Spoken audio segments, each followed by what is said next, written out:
Real talk. Doon sa mga magaling, they said that I belong to a negative person. Or, what do you say? I say negativity. Well, I think that's wrong. I don't say negativity. But negativity made me. I don't do negative things. But people say lots and lots and lots and lots of things behind my back. And still pretending that they are innocent. Kahit na magpaka-inosente ka, ilang beses pa, 10 beses pa, napasinungalingan mo na hindi mo ako kinakalaban, God knows. God knows. So even you lie in front of your camera, you cannot lie there. God knows your intention. God knows your intention. So kahit na magsinungaling ka pa, wala akong pakialam. I'm not buying you, dear. No. Basta, para matapos ang lahat ng ito at mawala ang sama ng loob ko, ibalik mo yung camera ko. Dahil yung camera na yan, hindi ko naman binigay yan sa'yo ng kusa. Hiningi mo yan sa akin. Nang hingi ka sa akin ng pambili ng camera. So, tinanong ko sa'yo noon, magkano ba ang ipon mo? Kasi sabi mo, nag-iipon ka pa. So, sabi ko, magkano ba ang ipon mo? Magkano na ba ang naipon mo? So, sige. Sabi ko, sige, dagdagan ko na lang yan. Sabi kong ganun. Diba? So, dinagdagan ko yung pera mo para makabili ka ng camera. Magkano lang naman ang pera mo? So, I give you 20,000 for that. So, let's say, binili mo ang camera ng, sabi mo, 30,000.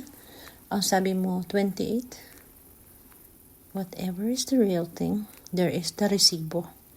So, kung 20,000 lang ang naibigay ko sa'yo, then, kailangan mo pa rin ibalik sa akin yan. Dahil noong sinabi mong nawawala yan, humingi ka ulit sa akin ng pera, pamasahe mo sa Manila. Noong pumunta ka doon kay Boy Sardinas, nung nagpa-Manila ka, hiningi mo sa akin yung pamasahe para makapunta ka doon kay Sir Rafi Tulpo. Naalala mo? Binigyan kita ng 10,600 plus. Yun ang una kong bigay. Dahil sabi mo, 11,000 ng isang tao. Sabi mong ganun. Tapos sabi ko magbarko na lang kayo. 'Di ba? Sabi ko magbarko kayo. Ayaw mo magbarko kasi gusto mo mag-eroplano. So dahil sa hindi ka pwedeng lumakad ng ikaw lang dahil hindi ka marunong magbasa, kailangan isama si father and son. 'Di ba? So pinamasihian ko kayong dalawa ni father and son. Papunta ng Manila. Pagdating ng Manila, sabi mo sa akin, hindi kasya. Baka wala kayong pamasahe. Pang taxi. So, kawawa naman kayo, di ba? Naawa naman ako at nag-alala. Dahil hindi ko naman alam na pupunta kayo kila Boy Sardinas.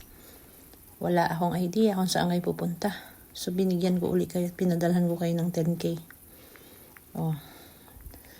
Ngayon, yung amount na yon is equivalent to 20,600 something. Diba? So, that would be enough para bawiin ko sa'yo yung buong camera mo. Kahit hindi mo na ibalik sa akin yung remaining na pera, basta ibalik mo sa akin yung camera na yan. Dahil hindi ka deserving dyan sa camera na yan. Hindi. Talagang hindi. Kaya isoli mo yan sa akin para matapos ang gulo. Total, pinagmamalikhan mo lang naman din ako at tinawag mo ako sirok. Sirok? Sirok means swapang? I'm not swapang.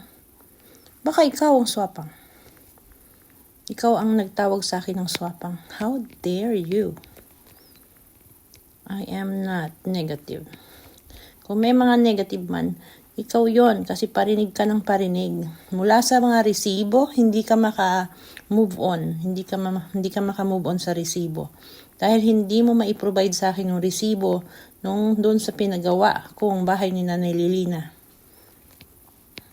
Ang dami mo mga kung ano-ano promises. Wala ka namang naipakita sa akin.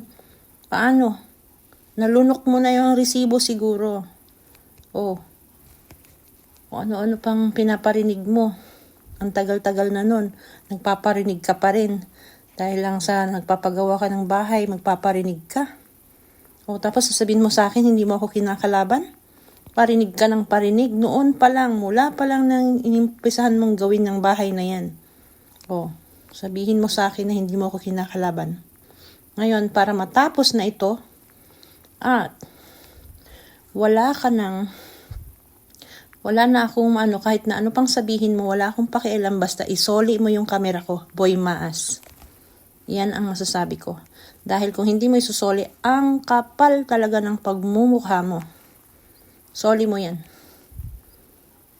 May pupunta dyan sa bahay ninyo at ipapakuha ko yan. Kung hindi mo kayang umapak sa teritoryo ni Sir Butete.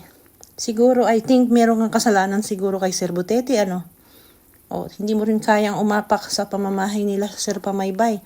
Dahil tinatraidor mo si Sir Pamaybay.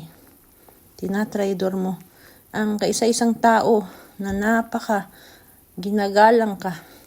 Inaapakan mo dahil nandiyan ka na sa taas. Hindi ka na naawa. Wala kang awa sa mga kapwa mo vlogger. Nung nakarating ka lang dyan sa kinalalagyan mo, wala ka nang kilala. Kaya, sinasabi ko sa'yo, huwag mo kong binabangga. Pero talagang binabangga mo ko. Kaya ito, isoli mo yung camera ko. Isoli mo yan. Kung hindi mo kayang ihatid yan doon kila Sir Butete, papupuntahan ko yan ng mga tao ni Sir Butete dyan. Ilagay mo yan sa box. Ihanda-handa mo na yan. Naintindihan mo, Boy Maas?